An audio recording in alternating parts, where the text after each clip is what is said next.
ఓం గురుభ్యో నమః. ఓం గం గణపతయే నమః. ఓం శ్రీమాత్రే నమః. బుద్ధిర్ఫలం యశోధైర్యం నిర్భయత్వమరోగత అజాడ్యం వాక్పటుత్వం చ హనుమత్ స్మరణాత్ భవేత్. ఈరోజు సప్త చిరంజీవులు అంశంలో హనుమంతుడి గురించి తెలుసుకుందామండి. ప్రాచీన కాలంలో ఒక వానర జాతి ఉండేది. ఆ వానర జాతి వారు మనుషుల్లాగానే నాగరికత కలిగి పట్టణాల్లో జీవించేవారు. పెళ్ళిళ్ళు చేసుకునేవారు. కొందరు వేదాలు పురాణాలు చదువుకున్న మహా పండితులు కూడా ఉండేవారట. మానవులకు మించిన శక్తులు వీరికి సొంతం. వీరికి ప్రత్యేకత ఉంది. అదేమిటంటే వెనుకాతల ఒక పెద్ద తోక ఉంటుంది. అయితే ఈ కోవలోకి చెందిన వారే మన హనుమంతులు. హనుమంతుని జీవితం గురించి అనేక గాథలు ప్రచారంలో ఉన్నాయి. ప్రధానంగా రామాయణంలో హనుమను రాముడు బంటుగానే ప్రస్తావిస్తారు. ఇప్పుడు నేను చెప్పే విషయాలన్నీ కూడా వాల్మీకి రామాయణం నుండి సంగ్రహించబడినవి. హనుమంతుని తండ్రి కేసరి, తల్లి అంజనాదేవి. మన హిందూ ధర్మంలో అత్యంత భక్తి శ్రద్ధలతో కొలిచే దేవుడు ఆంజనేయుడు. హనుమాన్, బజరంగ బలి, మారుతి, అంజనీసుతుడు, రాముని బంటు, ఇలా ఎన్నో పేర్లతో హనుమంతుడిని ఆరాధిస్తాము. ఆనాడు హనుమంతుడు లేకపోతే శ్రీరాముడు రావణాసురుడిని జయించడం చాలా కష్టం అయ్యేది. పుంజిక స్థల అనే అప్సరస అంజన అనే వానర కాంతగా జన్మిస్తుంది. కేసరి వానర వీరుడు. ఈమెను వివాహం చేసుకుంటాడు. కేసరి మాల్యవంతం అనే పర్వతం మీద ఉండేవాడు. అక్కడ ఉన్న అనేక పర్వతాలలో శ్రేష్టవంతమైన పర్వతం ఈ మాల్యవంతం. శంభసాధనుడు అనే రాక్షసుడు యజ్ఞ యాగాలకు భంగం చేస్తూ దేవతలను ఋషులను హింసిస్తూ ఉండేవాడు. అయితే ఈ దేవతలు ఋషులు మునులు వీరందరూ కూడా కేసరిని పిలిచి ఈ శంభసాధనుడిని చంపమని ఆజ్ఞాపిస్తారు. వారి ఆజ్ఞ మేరకు ఆ రాక్షసుని పీడ తొలగిస్తాడు కేసరి. కేసరి, అంజని వీరిరువురు సంతానం కోసం శివుణ్ణి ప్రార్థిస్తారు. అప్పుడు వాయుదేవుడు శివుని తేజాన్ని ఒక పండు రూపంలో అంజనాదేవికి ఇస్తాడు. అంజనకు జన్మించిన సుతుడే ఈ ఆంజనేయుడు. పుట్టుకతోనే దివ్య తేజస్సును కలిగినవాడు. జన్మతః బలసంపన్నుడు అయిన ఆంజనేయుడు ఒకసారి ఉదయిస్తున్న సూర్యబింబమును చూసి పండు అనుకుని తినడానికి ఆకాశంపైకి ఎగురుతాడు. అలా దూసుకుపోతున్న ఆ బాలుడిని దేవతలు, మునులు, రాక్షసులు వీరంతా కూడా ఆశ్చర్యంగా చూస్తారు. సూర్యుడు వేడి తగలకుండా వాయువు అతని చుట్టూ ఉన్న వాతావరణాన్ని చల్లబరుస్తాడు. సూర్యుడు కూడా ఈ బాలుడి రాకను గుర్తించి తన తేజస్సును తగ్గించుకుంటాడు. ఆ రోజు సూర్యగ్రహణం కావడం వల్ల సూర్యుడిని పట్టుకోవడానికని రాహువు బహువేగంగా దగ్గరకు వస్తున్నాడు. అయితే తనకంటే వేగంగా బాణంలా దూసుకొస్తున్న ఈ బాలుణ్ణి చూస్తాడు. రాహువు ఈ విషయాన్ని అంతటినీ కూడా ఇంద్రుడికి తెలియచేస్తాడు. ఇంద్రుడు వెంటనే ఐరావతం ఎక్కి తన వజ్రాయుధాన్ని తీసుకుని రాహుతో పాటు వచ్చి చాలా వేగంగా వెళ్తున్న ఆ ఆంజనేయుడిని చూస్తాడు. ఇంతలో వేగంగా వెడుతున్న ఆంజనేయుడికి ఐరావతం తెల్లగా ఒక పండులాగా కనబడుతుంది. దాన్ని అందుకోబోతే ఇంద్రుడు చాలా కోపంతో తన వజ్రాయుధాన్ని గట్టిగా ఆంజనేయుడి మీదకి విసిరేస్తాడు. ఆ వజ్రాయుధం ఆంజనేయుడి ఎడమ చెంపకు తగిలి స్పృహ తప్పి కిందకు పడిపోతాడు. వాయువుకి ఇంద్రుడు చేసిన పని చాలా కోపం తెప్పిస్తుంది. దాంతో లోకాల్లో గాలి లేకుండా ఉపసంహరించేస్తాడు. సకల ప్రాణులు ప్రాణవాయువు లేక స్తంభించిపోయాయి. దేవతలందరూ కూడా బ్రహ్మ దగ్గరకు వెళ్ళి జరిగినదంతా చెప్తారు. బ్రహ్మ అంజనాదేవి వద్దకు వెళ్తాడు. ఆమె హనుమంతుడిని ఒళ్ళో పెట్టుకుని ఏడుస్తూ దుఃఖిస్తూ ఉంది. బ్రహ్మను చూసి వాయుదేవుడు నమస్కరిస్తాడు. అలాగే బ్రహ్మ అతన్ని దీవించి బాల హనుమను ఒక్కసారి నిమ్మరగానే అతని గాయాలన్నీ కూడా మాయమైపోతాయి. నిద్ర నుండి లేచిన వాడిలాగా లేస్తాడు. వాయువు సంతోషించి తిరిగి గాలిని లోకాలకు పంపిస్తాడు. లోకంలో అంతా మళ్ళీ సక్రమంగానే వ్యవస్థ పనిచేయడం జరుగుతుంది. అప్పుడు బ్రహ్మ దేవతలందరినీ కూడా ఆంజనేయునికి వరాలు ఇవ్వమని కోరతాడు. ఇంద్రుడు పద్మమాలికను ఇస్తాడు. అలాగే వజ్రాయుధం వల్ల హనువు గాయపడింది కాబట్టి ఈ రోజు నుంచి నువ్వు హనుమంతుడిగా పిలువబడతావు, వజ్రాయుధం వలన మరణం నీకు ఉండదు అని చెప్తాడు. సూర్యుడు తన తేజస్సులో 100వ వంతు భాగాన్ని ఇచ్చి శాస్త్రాలన్నీ కూడా నేర్పిస్తాను అంటాడు. వరుణుడు నీటి వల్ల మరణం ఉండదంటాడు. అలాగే యముడు మృత్యువు లేదని వరమిస్తాడు. కుబేరుడు, ఈశానుడు, విశ్వకర్మ తదితరులందరూ కూడా వారి వారికి అనుకూలంగా వరాలు ఇస్తారు. బ్రహ్మ చిరాయువునిచ్చి బ్రహ్మాస్త్రం ఇతనిని ఏమీ చేయదు అని మాటిస్తాడు. కామరూపం ధరించగలవాడు అని దీవించి బ్రహ్మలోకానికి బ్రహ్మ తిరిగి వెళ్ళిపోతాడు. హనుమంతుడు సూర్యుని దగ్గర విద్యాభ్యాసం చేసుకుంటున్నాడు. సూర్యుడు గగనతలంలో తిరుగుతూ ఉంటే ఆయన రథంతో పాటుగా తాను కూడా ఎగురుతూ విద్యను నేర్చుకుని హనుమంతుడు సకల విద్యలలోనూ వ్యాకరణంలోనూ పండితుడయ్యాడు.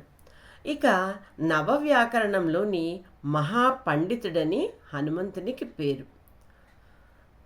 కొన్ని వివాహితులకు మాత్రమే అర్హత ఉన్న విద్యలు ఉంటాయి. వాటిని నేర్చుకోవాలి అంటే తప్పనిసరిగా వివాహం చేసుకుని ఉండాలి. అయితే ఈ కారణంతో సూర్యుడు తన కూతురు సువచ్చలను హనుమంతుకిచ్చి వివాహం చేస్తాడు. అయితే వివాహం అయింది కదా అని తన బ్రహ్మచర్య దీక్షకు మాత్రం భంగం వాటిల్లకూడదు అని మాట తీసుకుంటాడు. హనుమంతుడి అల్లరి పనులకు మునులు హనుమంతుని శక్తి అతనికి తెలియకుండా పోతుంది అని శాపం ఇస్తారు. అలాగే ఎవరైనా తన శక్తిని గుర్తు చేస్తే తిరిగి అతనికి తెలిసి వస్తుందని అంటారు. వృక్షరజనుడు వానరులకు రాజు. ఇతను కిష్కింధను రాజధానిగా చేసుకుని పరిపాలిస్తున్నాడు. అతనికి వాలి, సుగ్రీవులు అనే 2 కొడుకులు ఉంటారు. వాలి రాజైన తర్వాత సుగ్రీవుడికి ఆంతరంగికుడిగా ఆంజనేయుడు ఉంటాడు. వాలి సుగ్రీవులకు కొన్ని కారణాల వల్ల వైరం ఏర్పడుతుంది. నిజానికి వాలి కంటే హనుమంతుడు చాలా బలవంతుడు. మునుల శాపం వల్ల తన బలం గుర్తుకు రానందున అతడు సుగ్రీవునితో పాటు అడవుల్లోకి పారిపోవలసి వస్తుంది. ప్రతిరోజు ప్రాణభయంతో విలపిస్తున్న సుగ్రీవుడితో ఒకసారి ఇలా అంటాడు. మీ అన్న వాలి ఒకసారి దుందుభి అనే రాక్షసుణ్ణి చంపేస్తాడు. అతన్ని ఎత్తి పడేసేటప్పుడు ఋష్యశృంగ పర్వతం మీద తపస్సు చేస్తున్న మతంగ ముని మీద ఆ కళేబరం పడుతుంది. అయితే ఆ ముని కోపంతో ఈ పర్వతానికి నువ్వు వస్తే తల పగిలి చస్తావు అని శపించాడు కదా అన్న ఈ పర్వతం మీదకి రాడు. కాబట్టి మనం ఇంకా అడవుల్లో పరిగెట్టకుండా చక్కగా ఈ పర్వతం మీద ఉందాము అని హనుమంతుడు సుగ్రీవునికి చెప్తాడు. దాంతో వాళ్ళు అక్కడ సుఖంగా ఉంటారు. రామలక్ష్మణులు అడవిలో ఉంటుండగా సీతను రావణుడు అపహరించుకుని లంకకు తీసుకుని వెళ్ళిపోతాడు. అయితే సీత కోసం వెతుకుతూ ఈ పర్వతాన్ని చేరుకుంటారు. వాలి తన కోసం వీరిని పంపించాడేమో అనుకుని సుగ్రీవుడు హనుమంతుడితో వెళ్ళి సంగతి ఏమిటి, వారెవరు తెలుసుకుని రమ్మంటాడు. హనుమంతుడు భిక్షువుగా రూపం మార్చుకుని రామలక్ష్మణులకు అతిథి పూజ చేసి, అయ్యా మీరు మహాపురుషులని చూస్తే తెలుస్తుంది, ధనుర్ధారులై ఇక్కడ సంచరించడానికి కారణం ఏమిటి? నేను సుగ్రీవుడి మంత్రిని, వానరుడిని.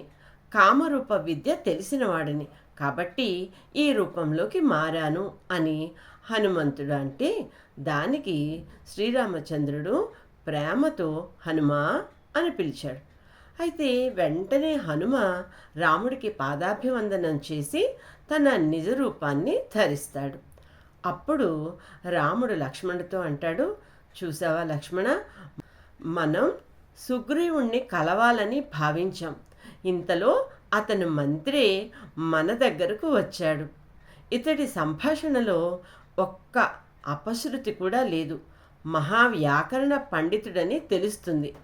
ఎవరినైనా ఇట్టి మాటలతో ఆకట్టుకుంటాడు అని మెచ్చుకొని వారి వృత్తాంతం చెప్తాడు. అప్పుడు హనుమంతుడు సుగ్రీవుని గురించి చెప్పి వారిద్దరినీ కూడా తన భుజాలపై తీసుకుని సుగ్రీవునికి పరిచయం చేస్తాడు. సీతాన్వేషణలో తాము సాయం అందించడానికి, అలాగే వాలిని వధించి సుగ్రీవుణ్ణి రాజును చేసే విషయంలో రాముడు సహకరించడానికి ఒప్పందం చేసుకుంటాడు. అగ్నిసాక్షిగా సుగ్రీవుడు రాముడు కూడా స్నేహితులవుతారు. తక్కువ సమయంలోనే రాముడు వాలిని వధించి సుగ్రీవుణ్ణి రాజుగా చేస్తాడు. రాజు అయిన తర్వాత సుగ్రీవుడు రాముడికిచ్చిన మాటను మర్చిపోతాడు. అప్పుడు లక్ష్మణుడు కిష్కింధకు వచ్చి హెచ్చరిస్తాడు. వెంటనే సుగ్రీవుడు వానర వీరులందరినీ సమావేశపరిచి వారందరినీ కూడా గుంపులు గుంపులుగా తయారయ్యి ఒక్కో దిక్కుకు కొంతమందిని పంపిస్తూ ఉంటాడు. అయితే కొందరు వానర వీరులతో హనుమంతుణ్ణి దక్షిణ దిక్కుకు పంపుతాడు. నెల రోజుల గడువులో సీత జాడ కనుగొనాలి అనే షరతును విధిస్తాడు. హనుమంతుడి గ్రూపులో అంగదుడు కూడా ఉంటాడు. ఇంకా వీరి బృందంలో జాంబవంతుడు, నలుడు, నీలుడు వంటి మహామహావీరులు కూడా ఉన్నారు. అంగదుడు కిష్కింధకు యువరాజు. అయితే సుగ్రీవుడు పెట్టిన గడువు ఇట్టే అయిపోయింది, కానీ వారికి సీతాదేవి జాడ తెలియలేదు. వీరు ఆకలి దప్పులతో కదలలేని స్థితికి చేరుకుంటున్నారు. ఇంతలో స్వయంప్రభ అనే తపస్విని సహాయంతో దక్షిణ సముద్ర తీరాన్ని వీరు చేరుకుంటారు. సీతాదేవిని చెప్పిన గడువులో వెతకకపోతే సుగ్రీవుని చేతిలో మనకు మరణదండన తప్పదు అని అనుకుంటూ ఇలా ఇక్కడే ఆకలి దప్పులతో మరణించడం మంచిదేమో అనుకుంటారు. వానర గుంపును సంపాతి అనే పక్షి గమనించి చాలా కాలానికి ఆహారం దొరికింది అని తినడానికి సిద్ధమవుతుంది.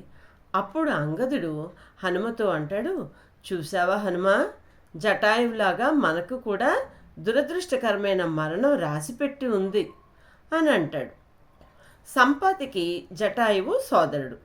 సంపాతి, మీరు జటాయువు అంటున్నారు, మీకు తెలుసా అని ఆతురతతో అడుగుతుంది. అప్పుడు హనుమ సీతాన్వేషణ వరకు జరిగిన మొత్తం కథను వివరిస్తాడు. అయితే ఆ కథంతా విని సంపాతి, జటాయువు ఎవరో కాదు, నా సోదరుడు. అతని మరణానికి కారణమైన రావణుడిపై పగను తీర్చుకోలేను. ఎందుకు అంటే సూర్యతాపం వల్ల నా రెక్కలు కాలిపోయాయి, అందులోనూ వృద్ధుడను అయ్యాను. కానీ నాకు యోజనాల దూరం ఇక్కడి నుంచే చూడగలిగే శక్తి ఉంది. సీతాదేవి సముద్రానికి ఆవల ఉన్న విషన్న వదనంతో లంకా నగరంలోని అశోక వృక్షం క్రింద విలపిస్తుంది అని చెప్తుంది. సముద్రాన్ని దాటి వెళ్ళి ఆమెను రక్షించండి అని చెప్తాడు. ఇక 100 యోజనాల విస్తారం ఉన్న సముద్రాన్ని ఎలా దాటాలి అనే ప్రశ్న వీరికొచ్చింది. చివరకు జాంబవంతుడు, హనుమంతుడే ఈ పనిని చేయగలడు, తగినవాడు కూడా అని తన శక్తి తనకు తెలియదు కాబట్టి మౌనంగా ఉన్నాడు అని చెప్తాడు. ఆ ఆపద నుండి అందరినీ కాపాడడానికి హనుమంతుడికే సాధ్యమని కూడా చెప్తాడు. హనుమంతుడి ఈ మాటలన్నీ విని సంతోషపడి ఆ దూరాన్ని దాటేస్తాను, సీతాదేవిని చూసి వస్తాను అని అందరికీ చెప్పి మహేంద్రగిరి వదిలి వెళ్తాడు. హనుమంతుని కార్యదీక్ష సాఫల్యతలు సుందరకాండలో పొందుపరచబడ్డాయి. ఇంతవరకు హనుమంతుడి గురించి కొంత సమాచారాన్ని మాత్రం విన్నారు. మరొక వీడియోలో మరింత సమాచారాన్ని తెలియచేస్తాను. అంతవరకు నమస్తే.